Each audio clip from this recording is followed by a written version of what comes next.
मेरे साथ नहीं है तो फिर से वही डरावने सपने आने लगे हैं। मुझे कुछ करना होगा, कुछ सुकून के पल। वहीं दूसरी तरफ होटल के टेरेस पर इस समय रोमांटिक धुन बज रही थी। वहीं एकांश बामिका को थामे उसके साथ डांस कर रहा था। एकांश ने बामिका की पतली सी कमर को थामा हुआ था और उसके छोटे छोटे हाथों को अपने हाथों में लेकर शिद्दत से उसे देखते हुए डांस कर रहा था, जिसके कारण बामिका के गाल शर्म से लाल थे। मगर दोनों एक दूसरे की आंखों में खोए हुए डांस कर रहे थे, उन्हें किसी चीज का कोई होश नहीं था। कुछ समय बाद एकांश और बामिका उसी टेरेस पर रखे खूबसूरत सोफे पर बैठे थे। इस समय एकांश ने बामिका का हाथ थामा हुआ था और उसकी उंगलियों से खेल रहा था। उसके स्पर्श से बामिका का चेहरा शर्म से और भी लाल हो गया था। वह एकांश से नजरें मिलाने में झिझक रही थी। दोनों में से कोई भी कुछ नहीं बोल रहा था, पर उनके दिलों में एक अजीब सा सुकून था और अपने प्यार को पा लेने की शांति थी। कुछ देर तक यूं ही एक दूसरे के एहसास में खोए रहने के बाद एकांश ने समय देखा, रात के 11:30 बज चुके थे। यह देखकर वह उदास हो गया क्योंकि वह उसके साथ थोड़ा और वक्त बिताना चाहता। उसका मन तो बामिका को अपने पास से दूर करने का नहीं था, लेकिन कल उसका कॉलेज था। वह नहीं चाहता था कि बामिका की नींद पूरी न हो। उसने कहा, चलो स्वीटहार्ट, देर हो गई है, मैं तुम्हें घर छोड़ देता हूँ।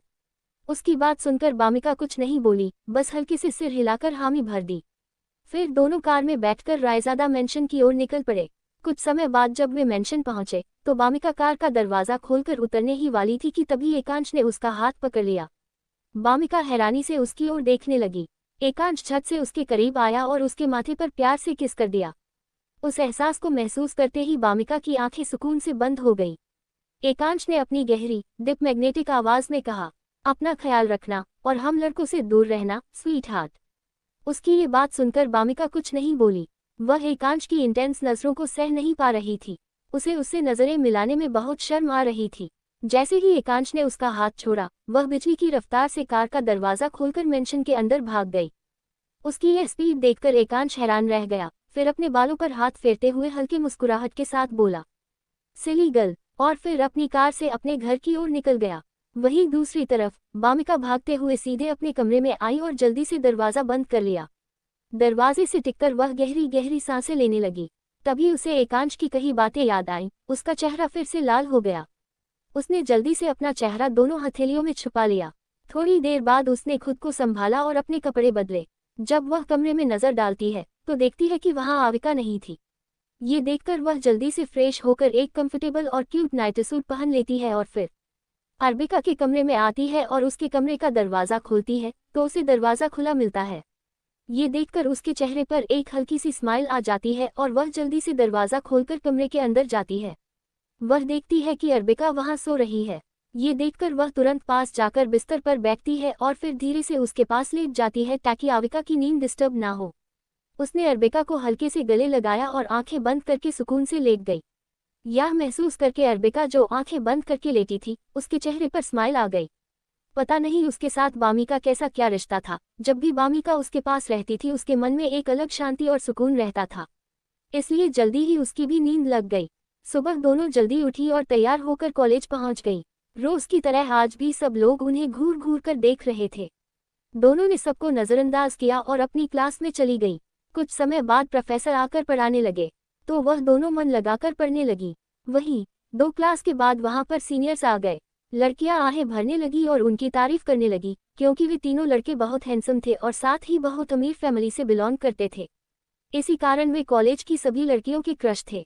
तभी उनमें से एक लड़का, जो उस ग्रुप में सबसे ज्यादा फेमस था, यश खन्ना, आगे आया और बोला, तो जूनियर्स, हमने आप सबके लिए 15 दिन बाद फ्रेशर्स पार्टी रखी है ताज होटल में।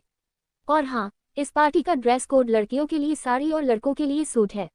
वहीं ये सब बोलते हुए यश एकटक प्यार से अर्बिका को देख रहा था। उसे देखते ही वह पहली नज़र में ही उससे प्यार कर बैठा था, लेकिन उसे ये बात बताने की हिम्मत नहीं हो रही थी क्योंकि अब तक अर्बिका कॉलेज के बहुत सारे लड़कों को रिजेक्ट कर चुकी थी, इसीलिए वह अपनी फीलिंग्स जाहिर करने से डरता था। वह अब भी प्यार से बस एकटक अर्बिका को देख रहा था। ये देखकर वहां मौजूद सभी लड़कियां जल रही थीं, मगर हमारी अर्बिका को कोई फर्क नहीं पड़ा। वह इस समय अपने मोबाइल में कोई काम कर रही थी, इसलिए उसने उनकी एक भी बात नहीं सुनी। वहीं इसके बाद यश और उसके दोस्त वहां से चले जाते हैं।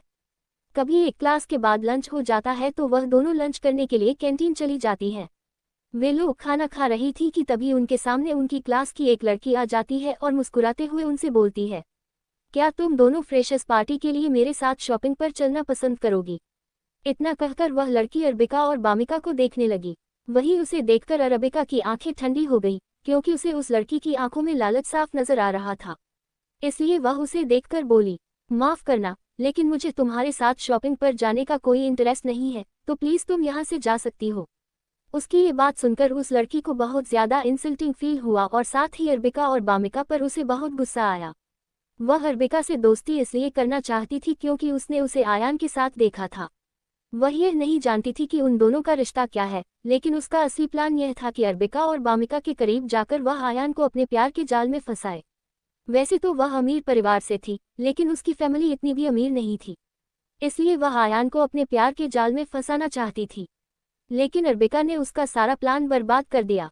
वह उससे बात करने की कोशिश करती है, लेकिन अरबिका और बामिका दोनों ने उसे पूरी तरह इग्नोर कर दिया, जिससे वह पैर पटकते हुए वहां से चली जाती है।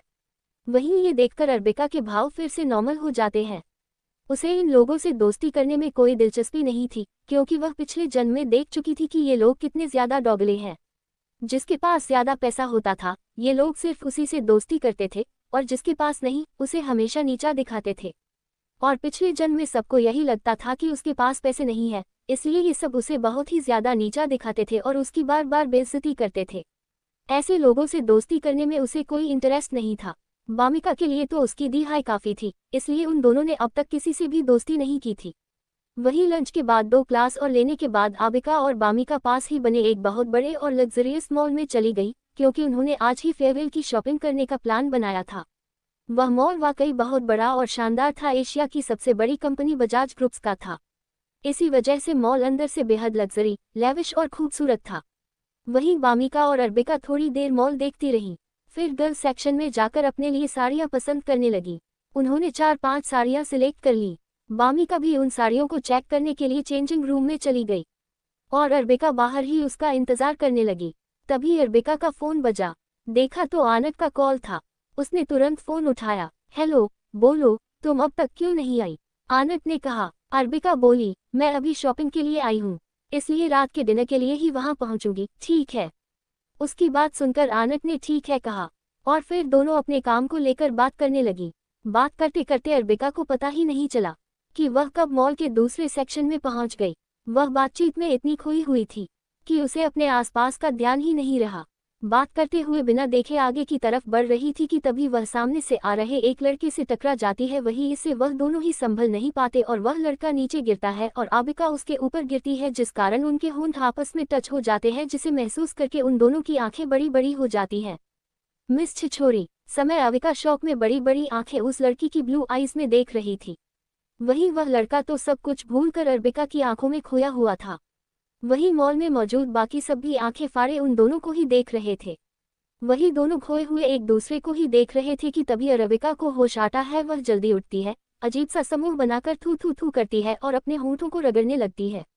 जब उसे थोड़ी तसल्ली होती है कि अब उसके होंठ साफ है, तो वह गुस्से से सामने पास खड़े लड़के पर देखती है और उसको भी कॉलर पकड़कर उठाकर बोलती है, यू इडियट, तुम्हारी आंखें हैं या बटन देखकर नहीं चल सकते? तुम्हारी वजह से मेरी फर्स्ट किस बर्बाद हो गई। अब मैं अपने होने वाले पति को क्या मुंह दिखाऊंगी? और अगर देखकर नहीं चलना तुमको, तो फिर यह आंखें किसी जरूरतमंद को दान कर दो, उसके ही काम आ जाएंगी। वह इतना कहकर गुस्से में उस लड़के को देखने लगी।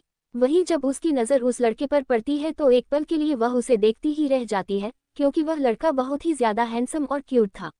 ये पहली बार था जब आरविका रायजादा की नज़रें किसी लड़के पर टिकी थी। लेकिन फिर वह इग्नोर करते हुए उस लड़के से गुस्से में घूरने लगी। वहीं उस लड़के की नज़र अब भी अविका के हाथ पर थी, जिसने उसका कॉलर पकड़ा हुआ था। ये देखकर उसकी आंखों के भाव धीरे धीरे बदलते जा रहे थे, जिससे वहां का माहौल और भी खतरनाक हो रहा था, लेकिन इस बात पर किसी का ध्यान नहीं गया। वहीं ये देखकर वहां आसपास मौजूद सिक्योरिटी गार्ड डर के मारे कांप रहे थे और तरस भरी नजरों से अरबिका को देख रहे थे, क्योंकि वे नहीं जानती थी कि उसने किस जल्लाद से पंगा ले लिया है।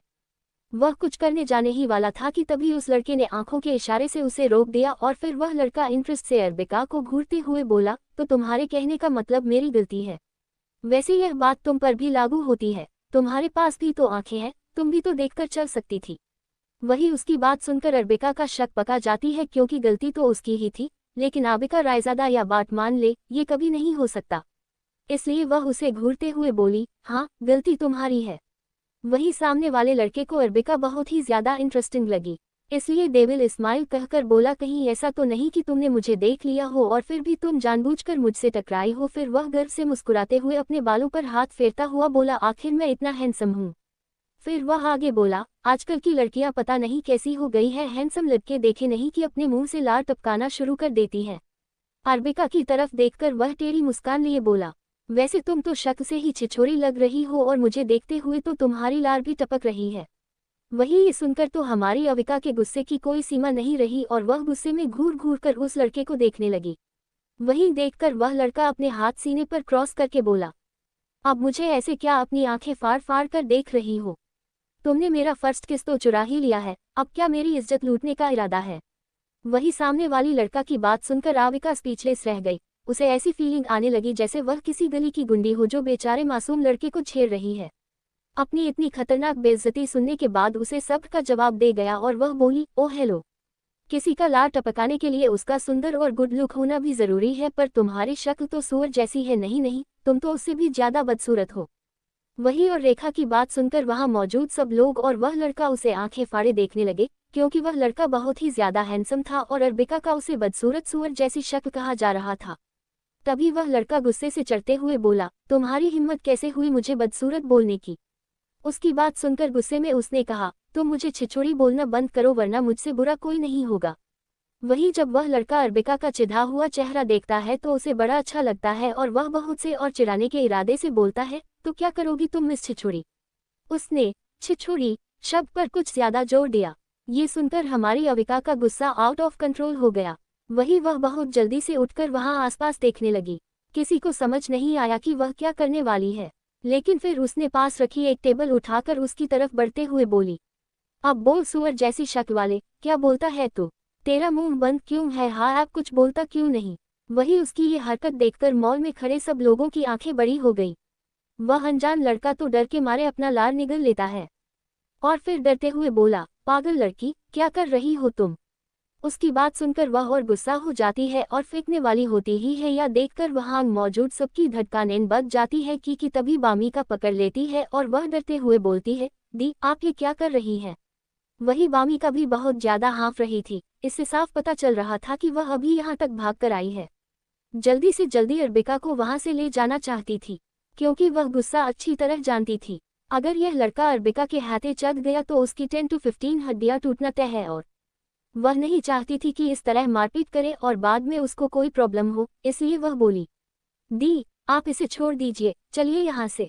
ये सुनकर वह लड़का होश में आया और गुस्से में बोला, हाँ ले जाओ उसे, ये तो छिछोरी के साथ साथ पागल भी है, पता नहीं कब किसका सिर फोड़ दे।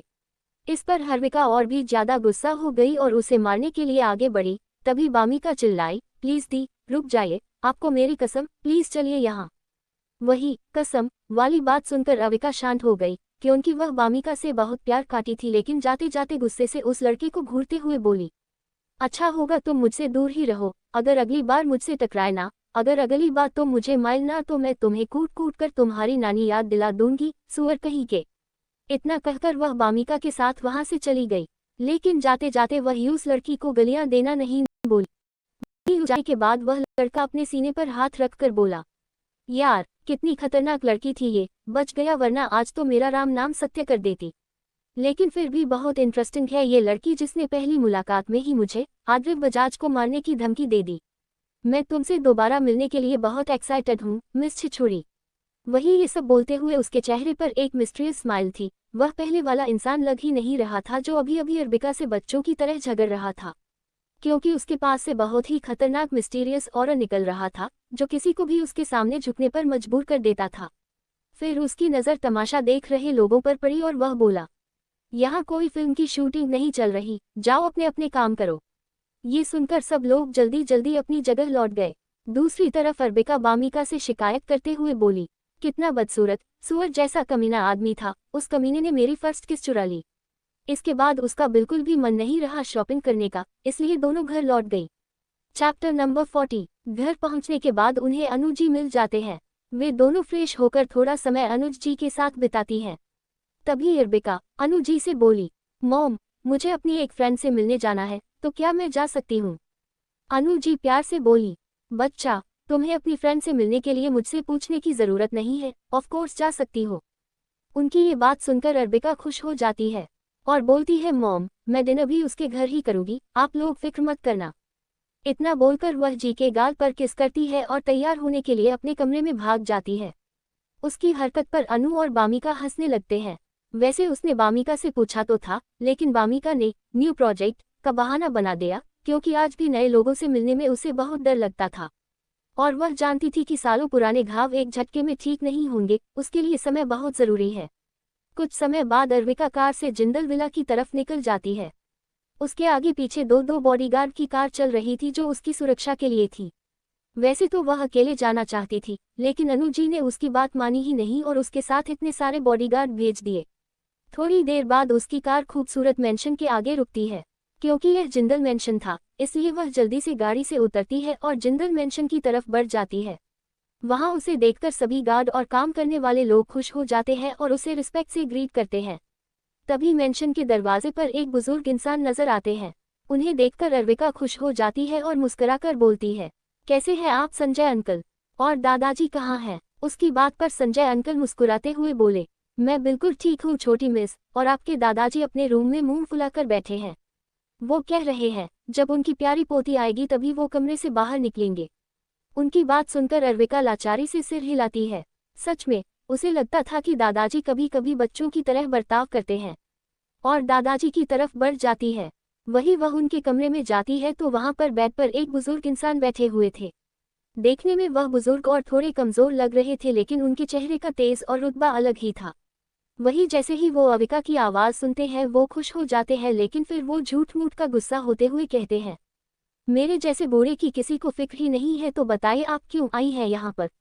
तो ये बात सुनकर अर्विका अपने सिर को लाचारी में हिलाते हुए बोली, आनी को यह नौटंकी करने की आदत दादाजी से ही विरासत में मिली है।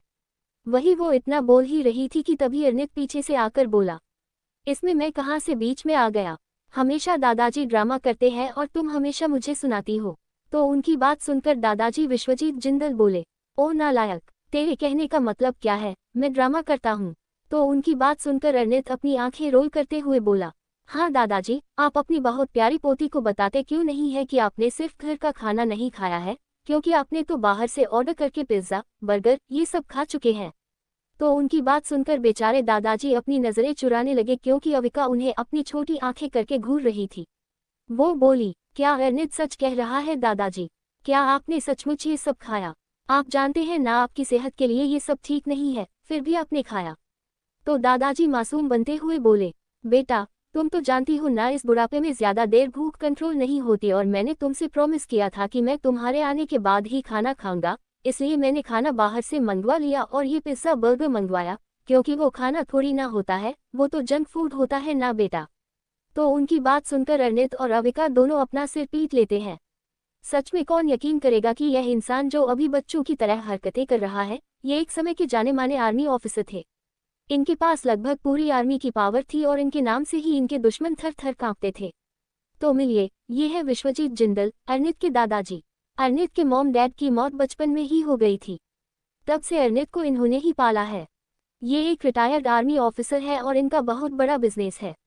जिंदल फैमिली एशिया की टॉप फैमिली में अपनी जगह बनाती है। ये बाहर वालों के लिए बहुत खड़ूस, गुरूर से भरे और निर्दयी है, लेकिन आबिका और आनट के सामने बिल्कुल बच्चे बन जाते हैं। यह उन दोनों से बहुत प्यार करते हैं। लेकिन तभी दादाजी मुंह फुलाकर बोले, देखो, तुम बात बदलने की कोशिश मत करो, तुम तो मुझे भूल ही गई। अपनी फैमिली से मिलने के बाद क्या अब तुम्हें अपने इस बूढ़े दादाजी की भी कोई फिक्र नहीं है? उनकी बात सुनकर आदमिका थोड़ी इमोशनल हो गई और वह दादाजी का हाथ पकड़कर नम आंखों से बोली, दादाजी ऐसा नहीं है, भला मैं आपको कैसे भूल सकती हूँ, जिन्होंने मुझे तब अपनाया जब दुनिया वालों ने मुझे ठुकरा दिया था और मुझे जैसे अनाथ को अडॉप्ट करके इतनी प्यारी फैमिली दी और प्यार दिया और पढ़ा लिखा कर इतना काबिल बनाया। बोलने के बाद वह इमोशनल हो गई। सचमुच दादाजी और अर्नित का एहसान मरने के बाद भी नहीं चुका सकती थी, क्योंकि वही लोग थे जिन्होंने उसे उस नरक से बाहर निकाला और उसे इतनी अच्छी लाइफ दी और प्यार दिया। दादाजी ने हमेशा उसे अपनी पोती से ज्यादा प्यार किया और अर्नित ने वह तो अब तक उसका ख्याल रखने के लिए अपना इतना बड़ा बिजनेस छोड़कर उसका असिस्टेंट बना हुआ था। तभी उसे अपने पिछले जन्म की बातें याद आ गई। पहले वह बानी पर बहुत ज्यादा भरोसा करती थी, इसलिए उसने तो दादाजी के बारे में भी उसे बताया और यह भी बताया था कि दादाजी ने जिंदल खानदान की अडॉप्टेड पोती है। तब यह जानकर बानी को बहुत गुस्सा और जलन हुई, लेकिन वह उस वक्त यह बात नहीं समझ पाई क्योंकि बानी हमेशा उसे खाने में मिलाकर ऐसे ड्रग्स देती थी जिसमें इंसान सोचने समझने की हालत में नहीं रहता था, और जो भी उसे ये ड्रग्स देता था सामने वाला पूरी तरह से इंसान के काबू में आ जाता था। इसलिए वह पिछले जन्म में बानी की बातों में फंसती चली गई। वही जब बानी ने उसे किडनैप किया तब अर्नित तो उसे बचाने आया था। वह छिपा हुआ दुश्मन बहुत पावरफुल था, इसलिए इतनी पावरफुल होने के बाद भी आन्य से ढूंढ नहीं पाया, और उसकी ऐसी हालत देखकर अर्नित बिल्कुल टूट गया था क्योंकि वह उससे बहुत प्यार करता था। यूस अपनी छोटी बहन मानता था। इसी बात का फायदा बानी ने उठाया और उससे जिंदल खानदान की प्रॉपर्टी अपने नाम करवा ली, और उसके बाद अर्नित को उन लोगों ने तड़पा तड़पा कर मार दिया था। वही ये बात सुनकर उसकी आंखों से आंसू बहने लगे और वह कांपने लगी। वही उसकी ये हालत देखकर दादाजी और अर्नित घबरा गए। उन्हें लगा कि शायद आबिका को से पैनिक अटैक फिर से आया है। ये सोचकर वह घबरा गए और दादाजी को अपनी बात पर अफसोस होने लगा कि उन्होंने ये सब क्यों बोला, जिससे उनकी बच्ची को उसका दर्दनाक अतीत याद आ गया। सच में वह अपने आप को कॉस थे। अर्नित जल्दी से अपने पास से एक इंजेक्शन निकालकर अर्विका को लगा देते हैं। कुछ समय बाद सामान्य होती है तो अर्नेट और दादाजी ने राहत की सांस ली। वही लोग उससे उसकी फैमिली के बारे में पूछने लगे तो उन्हें खुश होकर सब कुछ बताती है। तो दादाजी और अर्नेट बहुत खुश होते हैं। अर्बिका को फैमिली का प्यार मिल गया। वही का अर्नेट और दादाजी के साथ ढेर सारी बातें करती है और बहुत सारी मस्ती करती है, और डिनर करने के बाद वही रायजादा मेंशन वापस आ जाती है। इस वक्त रात के 8:30 बज रहे थे। पूरी रायजादा फैमिली लिविंग रूम में बैठे थे। उनके चेहरे इस समय खुशी से चमक रही थी। ये देखकर वह हैरान थी, इसलिए वह सोफे पर बैठते हुए बोली, मॉम डैड भाई क्या बात है, आप लोग बहुत खुश रख रहे हैं। तो उसकी बात सुनकर बामिका जल्दी से उसके पास आई और उसके हाथ पकड़कर खुश होकर बोली, दी आपको पता है आज भाई को बहुत बड़ा प्रोजेक्ट मिला है जो उनका